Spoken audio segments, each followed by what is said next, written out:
Welcome back, everyone. I'm Jacob Sala with Good Morning Central Oregon. Before we get to your top national headlines, let's take a look at the hundreds of non-citizens that were registered to vote across the state due to an error at the DMV. These ineligible voters were mistakenly registered through Oregon's motor voter law, signing them up when they received a driver's license. Now, our Peyton Thomas found out if these ineligible voters were actually voting in elections. No, at least not many of them. Just 2 ballots were submitted among all the ineligible voters, and it's not clear if those ballots had been submitted by voters who gained their citizenship later. Despite minimal impact on elections, some state politicians quickly jumped on this as proof that the system isn't working. It's an unfortunate mistake. More than 300 non-citizens registered to vote in Oregon since 2021. We were notified last Friday from the Secretary of State's office, Elections Division, that this error had occurred. Deschutes County Clerk Steve Dennison says of the 12 so far identified in Deschutes County, none casted ballots. We are contacting those voters. We're sending them letters. We've inactivated their registrations. They will not be mailed a ballot. The mistake stems from Oregon's motor voter law, where U.S. citizens are automatically registered to vote after obtaining a driver's license. The DMV says these non-citizens were accidentally miscategorized and registered. Around Central Oregon, just 14 ineligible voters have been identified, but Dennison says clerks around the state could find others. We were notified this afternoon through the State Elections Division that there could be more records that we'll need to go through and review and take the same course of action on. After the error was announced, some local politicians quickly questioned the reliability of Oregon's voter system, which Governor Tina Kotek defended in her own statement, saying, quote, "Oregon's electoral system is one of the most secure, effective, and accessible in the nation." It's a system Dennison says he also believes in come this November and future elections. So I do trust in motor voter. I trust in the process that moves that data from the DMV. But unfortunately, this is humans doing that work. Humans keying in information and clearly made a mistake. Oregon Secretary of State LaVon Griffin is calling on the state DMV to improve its processes and ensure this mistake doesn't happen in the future. Now back to the desk. Now, moving over to the presidential election, both candidates and their running mates are back on the campaign trail. Now they have new questions about their safety after another potential assassination attempt on former President Donald Trump. Charges in that case are expected to come in the next few days.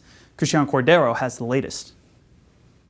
Former President Donald Trump is back on the campaign trail today, headed to a town hall in Michigan, and recalling for the second time in as many months an apparent attempt on his life. All of a sudden we heard shots being fired in the air, and I guess probably 4 or 5.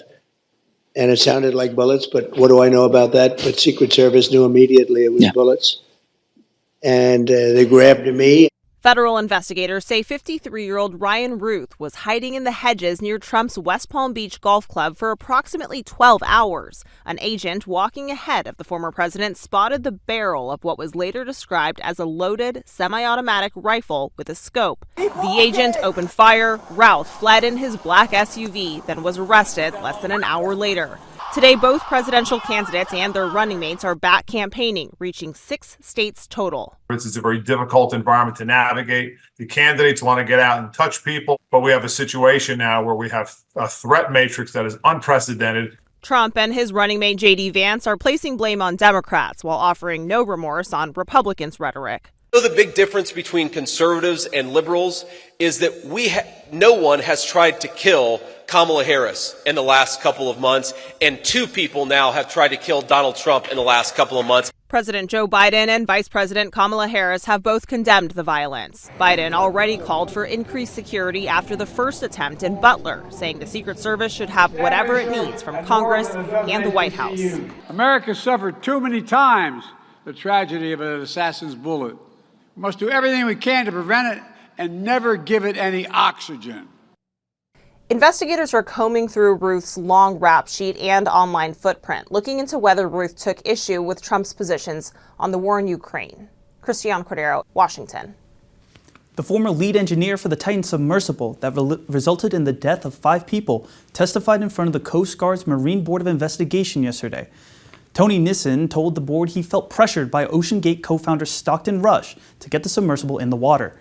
Nissen had actually stopped an expedition in 2019 for safety concerns, noting a lightning strike that hit the sub, cracking the hull.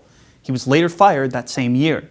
Now, 9 other former OceanGate employees are scheduled to testify in the next 2 weeks. And rapper Sean Diddy Combs was arrested in New York after a wave of sexual abuse lawsuits and a human trafficking investigation. Combs was initially sued by an ex-girlfriend last November, alleging years of abuse. That prompted at least 10 other similar lawsuits, all dating back to the 1990s. Federal authorities then raided Combs' properties in LA and Miami as a part of a sex trafficking investigation. He was indicted by a grand jury, and those charges are expected to be revealed later today. Now, near Houston, firefighters have been battling a massive pipeline fire that began after a vehicle hit a valve, sparking an explosion. Jared Hill has the latest. Overnight, a tower of fire continued to burn in Deer Park, Texas. Firefighters doused nearby homes with water as the community waits for the enormous torch billowing from a busted pipeline to burn itself out. I'm still kind of in shock. Reports from the area say the fire could be seen from all over Houston. Authorities say the fire started just before 10 a.m. local time in a suburb of Houston when someone driving an SUV crashed through a fence, hitting a valve on a liquid natural gas pipeline. Authorities say the investigation is ongoing, but it doesn't appear to be terroristic activity.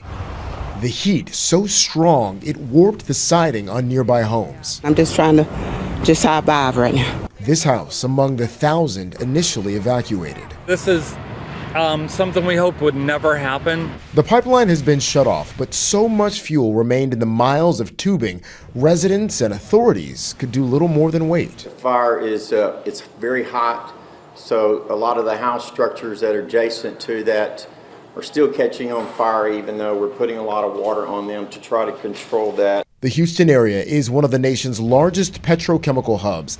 There are 12 companies operating pipelines in this neighborhood alone. Jared Hill.